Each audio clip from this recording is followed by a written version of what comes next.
Well, hello everyone and welcome to Hope for Your Week. I bet a lot of you have some thoughts about what's coming in the next few days, the election. If you haven't heard about the election, you've had your head in a hole somewhere. The fact is this, the election is on us and it is on the hearts of many, many believers. But as you talk to many of them, as I do, I find that there's a lot of fear. There's a lot of worry about which way it's going to go and how it's going to affect. And I understand that.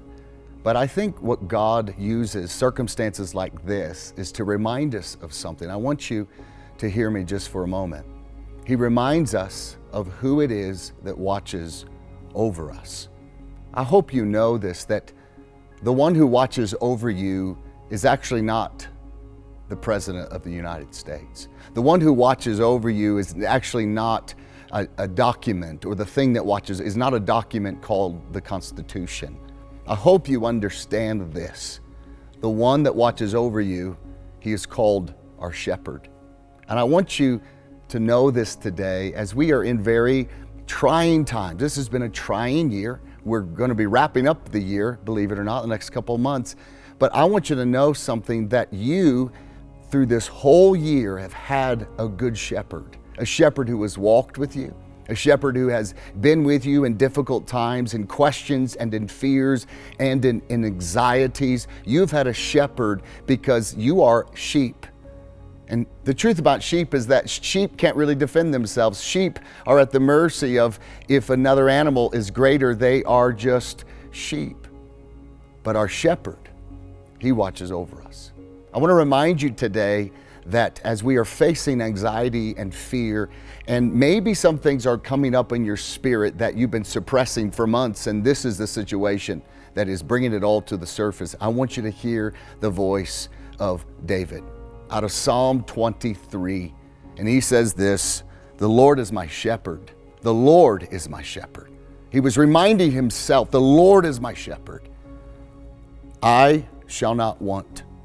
He makes me lie down in green pastures." There's going to be times when you're going to be so anxious, you're going to want to pace around. It is the shepherd that says, "I want you to lay down."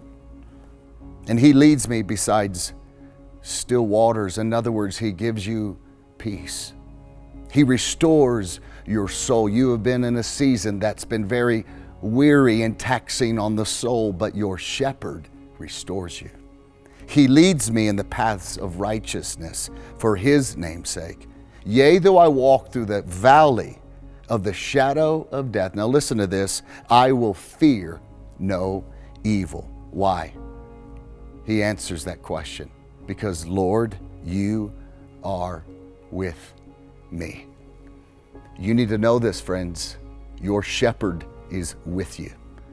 No matter what you're walking through, no matter what you're dealing with, no matter what is on the horizon with our nation, with you, circumstances, job, finances, you need to know something. You have a shepherd, and it is he that watches over you. You are not at the mercy of somebody's decision. You are not at the mercy of a political system. You are not at the mercy of the evil one. You are not at the mercy even of the shadow of death. Because God is with you, and we will not fear. Listen to me, church. Do not fear, because your shepherd is with you.